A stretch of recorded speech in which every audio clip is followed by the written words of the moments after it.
Doctor Suresh कुमारी channel पर आपका स्वागत है। आज हम देखते हैं कि भारत में जो शिक्षा का प्रसार हो रहा है और भारत की शिक्षा प्रणाली और भारत का समाज जो है वो किस तरह एक दूसरे से संबंधित है। यानी कि वर्तमान में भारत की शिक्षा प्रणाली कैसी है और भारत में शिक्षा का जो प्रसार हो रहा है वो किस तरह का प्रसार हो रहा है। शिक्षा है वो किसी भी समाज की, किसी भी देश की रीढ़ की हड्डी कही जाती है, क्योंकि शिक्षा के बिना कोई देश आगे नहीं बढ़ सकता। शिक्षा अपने आप में एक ऐसा मानव संसाधन है जो किसी भी देश के अथाह पड़े संसाधनों को क्या कर देता है, जीवन दान देता है, उसको आगे चलाता है। और शिक्षा एक इस तरह का हथियार है जो व्यक्ति की हर समस्या का, हर बुराई का क्या करता है, निदान करता है। अब हम ये देखेंगे कि सामाजिक नियंत्रण में शिक्षा की क्या भूमिका है और शिक्षा और समाज किस तरह एक दूसरे के पर्यायवाची बनते जा रहे हैं। देखिए, सांस्कृतिक विरासत तथा जीवन के अर्थ को ग्रहण करना ही शिक्षा है। अब हमारे ज़िंदगी की जितनी भी सांस्कृतिक विरासत होती है पूर्वजों के द्वारा दी जाने वाली, और उन सब को मान लेना क्या है, हमारे लिए क्या है, वही शिक्षा है। अब महात्मा गांधी शिक्षा के बारे में एक परिभाषा देते हैं। महात्मा गांधी की परिभाषा है शिक्षा के बारे में, मैं आपको बताती हूँ महात्मा गांधी किस तरह की शिक्षा की बात करते हैं। शिक्षा से महात्मा गांधी कहते हैं, शिक्षा से मेरा अभिप्राय बच्चे के शरीर, मन और आत्मा में निहित सर्वोत्तम गुणों के सर्वांगीण विकास है। कहने का मतलब शिक्षा का विकास केवल किताबी ज्ञान नहीं है। शिक्षा एक पक्षीय नहीं है, शिक्षा बहुपक्षीय है, क्योंकि शिक्षा ही समाज को क्या करती है, व्यवस्थित करती है। तो हम ये कहें कि शिक्षा है वो अनुभवों का पुंज है जो मानव को सफल, नियंत्रित, व्यवस्थित जीवन की ओर ले जाती है। अगर शिक्षा नहीं होगा तो मानव अनियंत्रित होगा, उसका जीवन अस्त व्यस्त रहेगा, तो वो सफलता की ओर नहीं जाएगा। ये एक ऐसी प्रक्रिया है जो मानवीय ज्ञान और सांस्कृतिक विरासत को एक पीढ़ी से दूसरी पीढ़ी को हस्तांतरित करती है। ऐसा माना जाता है कि सामाजिक नियंत्रण में शिक्षा की बहुत भूमिका होती है, क्योंकि व्यक्ति जब शिक्षित होता है तो वो अपने काम को, उसके महत्व को देखते हुए सरलता के साथ उसको समझ लेता है और उस काम को क्या करता है, आगे बढ़ाता है। अशिक्षित व्यक्ति किसी भी समस्या को व्यवस्थित तरीके से उसको हैंडल नहीं कर सकता। अब हम ये देखते हैं कि सामाजिक व्यवस्था के अनुकूल व्यक्तित्व का क्या होता है, विकास होता है। अगर व्यक्ति शिक्षित होता है तो समाज में जैसी परिस्थितियां होती है उसी के अनुसार वो क्या हो जाता है, एडजस्ट हो जाता है। कहा जाता है कि शिक्षा का उद्देश्य समुदाय और व्यक्तियों के व्यक्तित्व का सर्वांगीण विकास करना है। इसीलिए हम कहते हैं कि शिक्षा व्यक्ति के व्यक्तित्व का विकास सामाजिक व्यवस्था के अनुरूप करती है। जो कि व्यक्तित्व का विकास उचित तौर पर होता है तो व्यक्ति से ये उम्मीद की जाती है कि व्यवहार उचित होगा, सामाजिक व्यवस्था के अनुकूल होगा। सच तो यह है कि शिक्षा के माध्यम से जो मूल्य, विश्वास, आदतें व्यक्तित्व का अंग बन जाती है वही बाद में क्या होती है, व्यवहार में हमारे पास होती है। वो ऐसी प्रकृति स्थायी बन जाती है। व्यक्ति का व्यवहार नियंत्रित, समाज के अनुकूल बना रहता है अगर उसके पास क्या होती है, अच्छी शिक्षा होती है। अच्छी शिक्षा ही व्यक्ति को एक सभ्य जीवन जीने का क्या देती है, तरीका देती है। दूसरा हम देखिए, सामाजिक नियंत्रण का क्या करती है, ज्ञान होता है। अब के व्यक्ति अगर शिक्षित होगा तो उसके पास सामाजिक नियंत्रण का क्या होगा, ज्ञान होगा। शिक्षा के द्वारा व्यक्तियों के लिए सामाजिक नियंत्रण से संबंधित नियम होंगे, आदर्श होंगे, परंपरा होगी आदि का जब वो इन सब का ज्ञान सरलता से रखेगा तो उसका यही कारण है कि शिक्षित व्यक्ति देश के कानूनों का भली भांति पालन करेगा, उनको तोड़ने वाले परिणामों से भी पूरी तरह से वो परिचित रहेगा। इसीलिए समाज में प्रत्येक कदम सोच समझ कर उठाएगा। इसीलिए हम कहते हैं कि शिक्षा व्यक्ति को क्या करती है, नियंत्रित करती है। नेक्स्ट देखिए, शिक्षा का बहुत बड़ा समाज में योगदान है, वो ये है कि सामाजिक समस्याओं एवं कार्यों पर क्या करती है, नियंत्रित करती है। सामाजिक जितनी भी हमारी समस्याएं होती है, कार्य होती है, उनको शिक्षा नियंत्रित करती है। स्वस्थ शिक्षा समाज में समय समय पर विभिन्न सामाजिक समस्याओं के पनपने को रोकती है और उनके उचित निवारण के लिए सुझाव भी प्रस्तुत करती है। जैसे अपने देश में जातिवाद, क्षेत्रवाद, भाषावाद, सांप्रदायिक आदि समस्याओं के विरुद्ध स्वस्थ व्यवहारिक शिक्षा ही सामाजिक एकता को बनाए रख सकती है। नेक्स्ट हम देखते हैं कि सामाजिक उत्तरदायित्व की भावना विकसित करती है। अब देखिए, शिक्षा व्यक्तियों में सामाजिक उत्तरदायित्व की भावना को विकसित करने का बहुत महत्वपूर्ण कार्य करती है। इस भावना के कारण व्यक्तियों में समाज के प्रति क्या होता है, आदर, आस्था उत्पन्न हो जाती है और इस प्रकार से वे अपने उत्तरदायित्व को पूरी अच्छी तरीके से क्या करते हैं, निभाते हैं। शिक्षा व्यक्ति के अधिकारों के साथ साथ कर्तव्यों की भी उनको जानकारी देती है, इसलिए व्यक्ति क्या होता है, समाज के प्रति और देश के प्रति क्या होता है, रिस्पॉन्सिबल होता है। नेक्स्ट हम लोग देखते हैं कि अनुकूल का ज्ञान। अब देखिए, ये बहुत एडजस्टमेंट बहुत ज़रूरी है समाज में। व्यक्ति के अंदर अनुकूलन करने की क्षमता को विकसित करती है शिक्षा। शिक्षा व्यक्ति में परिस्थितियों के अनुकूल काम करने की, रहने की, सोचने की प्रवृत्ति को विकसित करती है। सामाजिक नियंत्रण की दशा में बहुत बड़ी शक्ति का निर्माण करती है।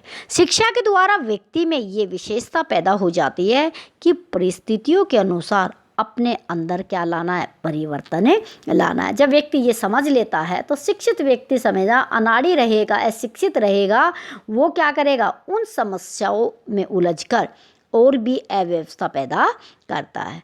अब संस्कृति का हस्तांतरण। अब देखिए, शिक्षित व्यक्ति क्या करता है, उसके पास जो अच्छी संस्कृति ज्ञान होता है तो आने वाली पीढ़ियों को हस्तांतरित करता है। शिक्षा सांस्कृतिक ज्ञान को एक पीढ़ी से दूसरी पीढ़ी में हस्तांतरित करती रहती है। इसी प्रकार शिक्षा अतीत, वर्तमान और भविष्य को जोड़ने वाली महत्वपूर्ण कड़ी है। यदि प्राचीन अनुभवों को नई पीढ़ी में ले जाया जाए तो व्यक्ति प्रगति नहीं कर सकता, ताकि प्रगति का आधार हमेशा प्राचीन ही होता है और उसे आगे बढ़ाया जाता है। इस कार्य को शिक्षा के माध्यम से किया जा सकता है। अब देखिए, नैतिक गुणों का विकास करती है शिक्षा।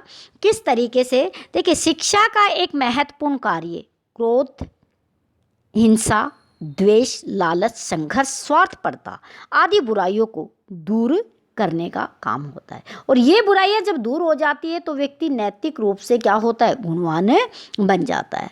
उत्तम शिक्षा के द्वारा व्यक्ति में प्रेम, सहयोग, त्याग, अनुशासन, कर्तव्यनिष्ठा ये चीज़ पैदा होती है। तो इससे व्यक्ति क्या बन जाता है, समाज में नैतिक होता है और सामाजिक बुराइयों को अच्छे तरीके से नियंत्रित कर लेता है। और समाज में जितना अधिक नैतिक है उतना ही वह अधिक अनुशासित भी रहेगा और जितना अधिक अनुशासित है उतना ही अधिक नियंत्रित भी रहेगा। ये नैतिकता की बात है, ये हम शिक्षा से ही सीख सकते हैं। आर्थिक सुरक्षा। अब देखिए, पढ़ा लिखा व्यक्ति है वो एकदम आर्थिक रूप से पूर्ण रूप से सुरक्षित रहता है। शिक्षा के द्वारा व्यक्ति अपनी क्षमताओं का भरपूर विकास करता है, जीविका के नए नए विकल्प ढूंढ निकालता है। इस प्रकार उसका आर्थिक और सामाजिक जीवन सुरक्षित हो जाता है, व्यवस्थित हो जाता है। सच तो यह है कि इस दृष्टि से शिक्षा को आर्थिक जीवन का बीमा कहा जा सकता है। एक तरह से उसका बीमा बन जाता है अगर उसके पास शिक्षा हो जाती है। जैसे गांधी जी ने कहा था कि बच्चे में सभी गुण मौजूद होते हैं और इन गुणों को बाहर निकालने का कार्य केवल शिक्षा ही करती है। शिक्षा की सहायता से व्यक्ति के मस्तिष्क में छिपी कार्य कुशलता को बाहर निकालकर आर्थिक रूप से उत्पन्न किया जा सकता है, संपन्न किया जा सकता है और वो अपनी आर्थिक स्थिति को मजबूत कर लेता है। तो इकोनॉमिकली दृष्टि से वो बिल्कुल क्या हो जाता है, सेफ हो जाता है। इस तरह शिक्षा व्यक्ति को निखारने में, तराशने में, चमकाने में, उसके व्यक्तित्व को कुशल बनाने में बहुत महत्वपूर्ण भूमिका अदा करती है। तो शिक्षा के बिना व्यक्ति में और जानवर में कोई भेद नहीं है। जिसके पास शिक्षा है तो वो समाज में एक से एक अच्छे काम कर सकता है। आइए, ये तो शिक्षा की बात थी। अब हम देखते हैं कि शिक्षा के प्रकार कितने हैं, कि भारत में किस तरह की शिक्षा होती है, उनको हम विस्तार से देखते हैं। सबसे पहले देखिए, शिक्षा का एक प्रकार है सामान्य शिक्षा। सबसे पहले देखिए, विद्यालयों में दी जाने वाली शिक्षाओं के अतिरिक्त भी व्यक्ति इधर उधर से शिक्षा प्राप्त करता रहता है। तो सामान्य शिक्षा क्या है? देखिए, वह शिक्षा जिसके द्वारा बालक, जो बच्चा है स्कूल जाता है, सामान्य गुणों का विकास किया जाता है। सिर्फ उनको बेसिक जो नीड्स है, सिर्फ उनका विकास किया जाता है। जो व्यक्तित्व का विकास करती हो, उसको प्राप्त करने के बाद व्यक्ति अपना जीवन निर्वाह कर सकता हो। अपने चारों ओर के वातावरण को व्यक्ति समायोजन कर सके, व्यक्ति का सामाजिकरण करती हो, और उसे हम क्या कहते हैं? सामान्य शिक्षा कहते हैं। विशिष्ट शिक्षा, देखिए, एक विशिष्ट प्रकार की शिक्षा दी जाती है। इसमें क्या होता है? विशिष्ट शिक्षा क्या है? देखिए, वह शिक्षा है ये जो बालक को किसी व्यवसाय अथवा कार्य के लिए तैयार करती है। वह उसका स्पेशलाइजेशन होता है, शिक्षा कहलाती है उसको, यानी कि स्पेशलिस्ट होता है वो उस एरिया का जिसमें वो शिक्षा प्राप्त कर रहा है। इस प्रकार की शिक्षा का व्यक्ति के सामान्य व्यक्तित्व के विकास में विशेष स्थान होता है। देश की उन्नति में इस प्रकार की शिक्षा क्या होती है? आवश्यक होती है, क्योंकि कोई इंजीनियर की पढ़ाई कर रहा है, कोई डॉक्टर की पढ़ाई कर रहा है, कोई टीचर की पढ़ाई कर रहा है, तो ये अपने एक फील्ड में क्या होते हैं? तरासे हुए हीरे बन जाते हैं। औपचारिक शिक्षा, अब देखिए, एक शिक्षा का प्रकार है औपचारिक शिक्षा। औपचारिक या नियमित शिक्षा वह होती है जिसको हम शिक्षा संस्थानों में जाते हैं, एक टाइम टेबल के तहत, एक वर्ष के तहत हम क्या करते हैं? प्राप्त करते हैं। इस प्रकार की शिक्षा में शिक्षक विद्यार्थियों को विशेष प्रोग्राम और निश्चित उद्देश्य के साथ व्यवस्थित पाठ्यक्रम के अनुसार शिक्षा देता है। और इस प्रकार की शिक्षा में सामान्य तथा विशिष्ट दोनों प्रकार की शिक्षा क्या हो जाती है? सम्मिलित हो जाती है।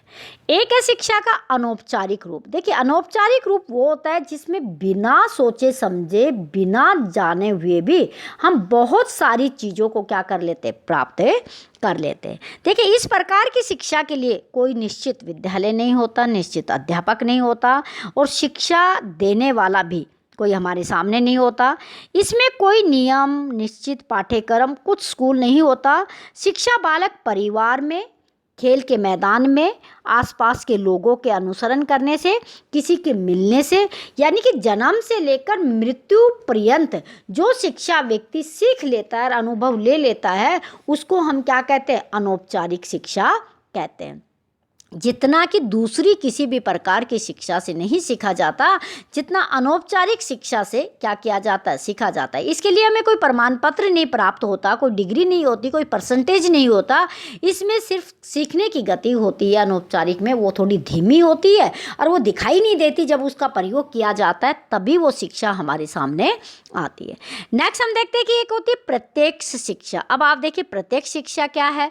प्रत्यक्ष शिक्षा में, जैसा कि इसके नाम से ही स्पष्ट है, अध्यापक अथवा शिक्षक प्रत्यक्ष संपर्क में होते हैं। विद्यार्थी को विभिन्न विषयों का ज्ञान प्रदान करना। प्रत्यक्ष शिक्षा से सबसे बड़ा लाभ ये है कि इसमें विद्यार्थी शिक्षक के सामने बैठकर संपर्क में आकर शिक्षा ग्रहण करता है, और बल्कि उसके व्यक्तित्व और चरित्र के उदाहरण से भी वो क्या होता है? बहुत प्रभावित होता है। इसीलिए प्राचीन भारत में प्रत्येक शिक्षा पर इतना अधिक जोर दिया जाता था कि बच्चे शिक्षक के साथ रहे और शिक्षक के साथ इन सारी गतिविधियों को सीख पाए। तो उसको हम क्या कहते हैं? प्रत्यक्ष, यानी कि डायरेक्ट एजुकेशन है। एक नेक्स्ट होता है प्रोक्ष शिक्षा। अब देखिए, प्रोक्ष शिक्षा में क्या होता है? जैसे जैसे वर्तमान समय में जनसंख्या बढ़ती जा रही है, प्रत्येक शिक्षा का स्थान प्रोक्ष शिक्षा लेती जा रही है। आजकल छापेखानों, रेडियो, टेलीविज़न आविष्कार और इतनी हाई टेक्नोलॉजी आ गई है, तो योग्य शिक्षकों और विद्वानों के विचारों को लाखों लोगों तक इन संचार के साधनों के द्वारा पहुंचाया जाता है। आज जिसको हम ऑनलाइन शिक्षा का क्या करते हैं? नाम है देते हैं, उसको हम प्रोक्ष शिक्षा कहते हैं। क्योंकि अध्यापक और बच्चे आमने सामने नहीं होते, सिर्फ संचार के साधनों के द्वारा उनको वो शिक्षा उपलब्ध करवाई जाती है। बड़े बड़े विश्वविद्यालयों में आज डिस्टेंस एजुकेशन, प्राइवेट शिक्षा, स्कूल और कॉलेज पत्राचार से करवाई जाती है, तो उसको हम क्या कहते हैं, प्रोक्ष शिक्षा कहते हैं। आजकल इसी शिक्षा का ज़्यादा चलन है। ऑनलाइन कोचिंग लेना, ऑनलाइन क्लास अटेंड करना, ये सारी चीज़ें क्या कहलाती है, प्रोक्ष शिक्षा कहलाती है। अब देखिए व्यक्तिगत शिक्षा क्या होती है। व्यक्तिगत शिक्षा का बड़ा महत्व है। अनेक आधुनिक शिक्षा शास्त्रियों ने व्यक्तिगत विभिन्नताओं की ओर संकेत करते हुए इस बात पर जोर दिया कि शिक्षक को प्रत्येक विद्यार्थी की ओर अलग से ध्यान देना चाहिए, उसकी व्यक्तिगत कठिनाइयों को दूर करना चाहिए, शिक्षा के कार्यक्रम को उसकी विशेष प्रवृत्तियों और योग्यताओं के अनुसार परिवर्तित करना चाहिए। ये शिक्षा प्रणाली काफ़ी महंगी होने के कारण सफल तो नहीं मानी जाती, क्योंकि व्यक्तिगत विशेषताओं की ओर ध्यान देने के लिए शिक्षकों की अधिक संख्या का होना आवश्यक होता है। तो व्यक्तिगत पर्सनल शिक्षा है। एक बच्चे को एक टीचर अगर ट्यूशन पढ़ाता है तो वो शिक्षा क्या होती है, व्यक्तिगत शिक्षा होती है। सामूहिक शिक्षा, सामूहिक शिक्षा में क्या आता है, देखिए ये वो शिक्षा है जिसमें विद्यार्थियों को सामूहिक रूप से किसी एक ही स्थान पर बैठाकर दी जाती है। आजकल वैसे सामूहिक शिक्षा में विद्यार्थियों की संख्या को निश्चित किया जा रहा है। इस प्रकार की शिक्षा को समय तथा धन दोनों की बचत होती है। जनसंख्या की दृष्टि के कारण इस प्रकार की शिक्षा को आजकल अधिकतर समाजों में अपनाया जाता है, क्योंकि बहुत सारे बच्चों को एक ही साथ एक शिक्षक क्या कर देता है, पढ़ा देता है। नेक्स्ट हम देखते हैं कि एक शिक्षा का प्रकार है चेतन शिक्षा। ध्यान से सुनिएगा, वह शिक्षा जो विशेष उद्देश्यों की पूर्ति के लिए दी जाती है। स्कूलों में दी जाने वाली शिक्षा उसी प्रकार की क्या होती है, शिक्षा होती है। माता पिता तथा राज्य बालक के लिए चेतन शिक्षा का आयोजन करते हैं। बच्चा स्वयं भी जानबूझकर क्या करता है, चेतन शिक्षा को प्राप्त करता है। अचेतन शिक्षा, अचेतन शिक्षा एक तरह से अनौपचारिक शिक्षा होती है। व्यक्ति जिसमें सारी बातों को जानबूझकर नहीं सीखता। बालक अपने अनेक महत्वपूर्ण बातों को अपने चारों ओर के प्राकृतिक वातावरण, सामाजिक परिवेश में उनके प्रभाव में जाने से खुद उन बातों को सीख जाता है। उसे हम अचेतन शिक्षा कहते हैं, या दूसरी भाषा में अनौपचारिक शिक्षा कहते हैं। तो इस प्रकार शिक्षा के अलग अलग रूप है कि कहीं पर किस तरह से शिक्षा दी जाती है। अब हम देखते हैं कि वर्तमान में शिक्षा प्रणाली की कमियां क्या है। देखिए भारत में जो शिक्षा प्रणाली चली हुई है उसमें बहुत सारी कमियां बताई जाती है।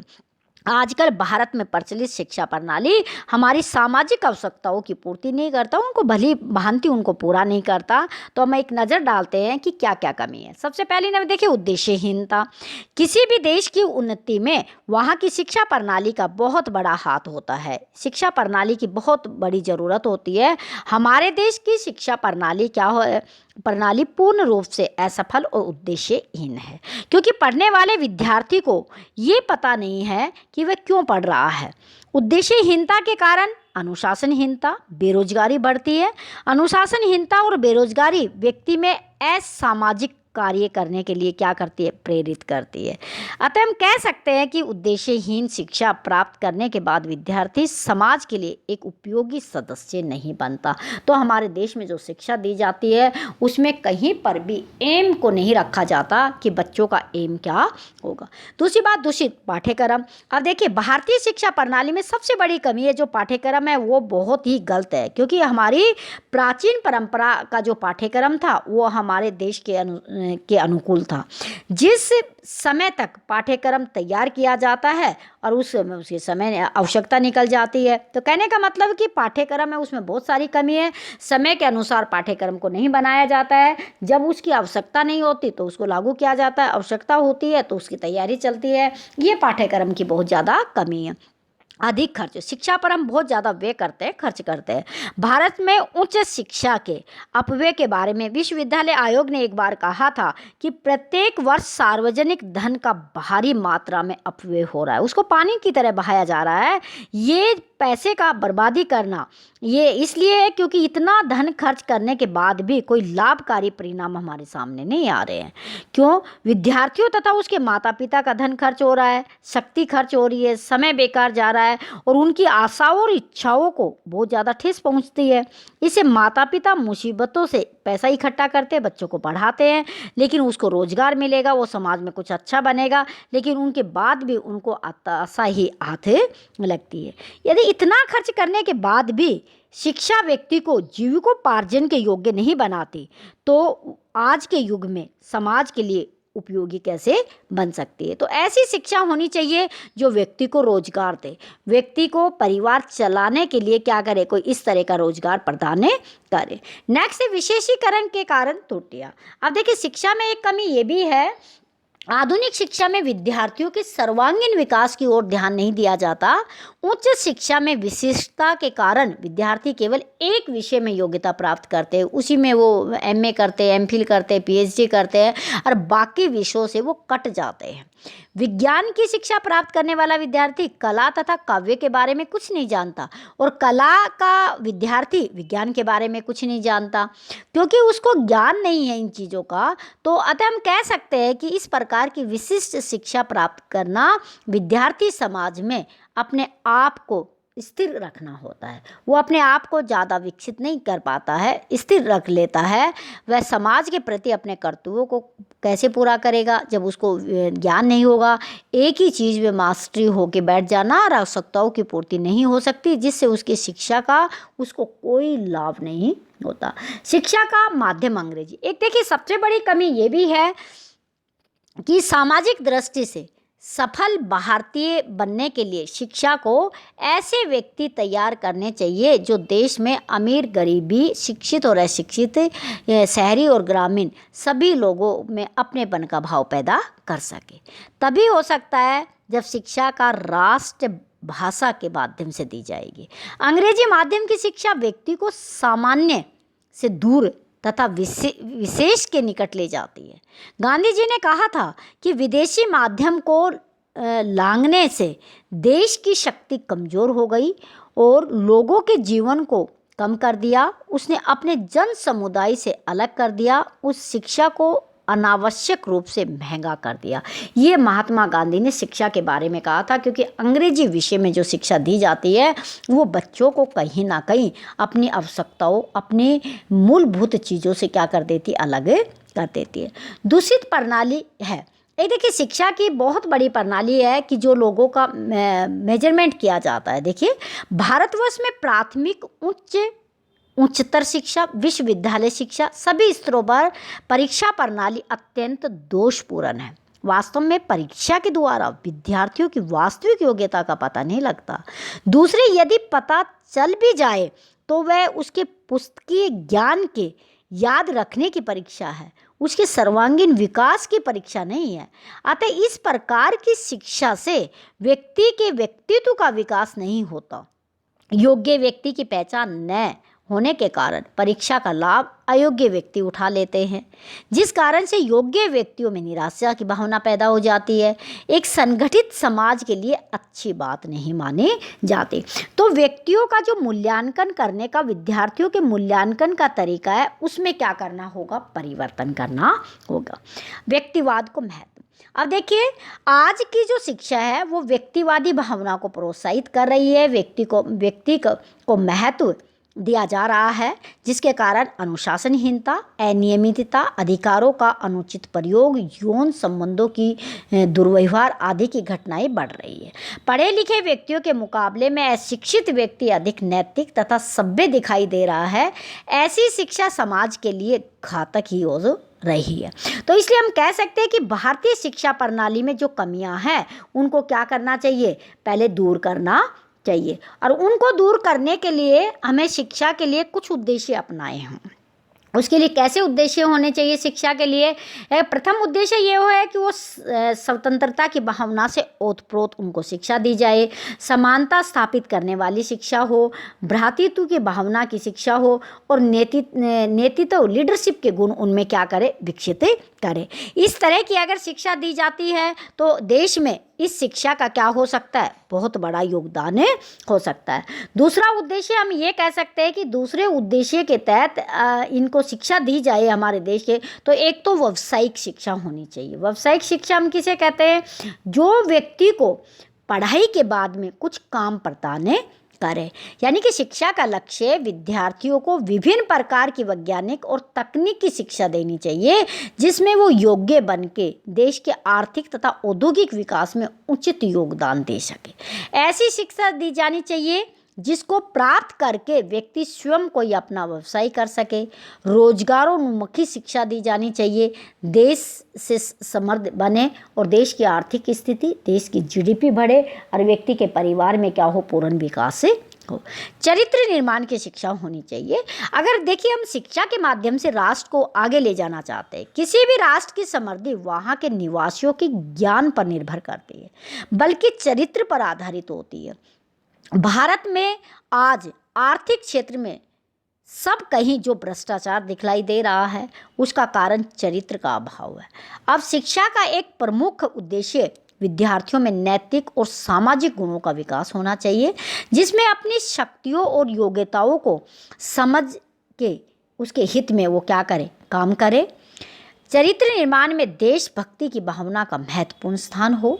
आज बहुत से भारतीय ऐसे हैं जिनको देश के पैसे से विदेशों में वैज्ञानिक और तकनीकी शिक्षा प्राप्त करने का अवसर मिला, परंतु जो शिक्षा प्राप्त करके विदेशों की सेवा में लगे हैं केवल इसलिए कि वहाँ उन्हें देश से अधिक पैसा मिलता है।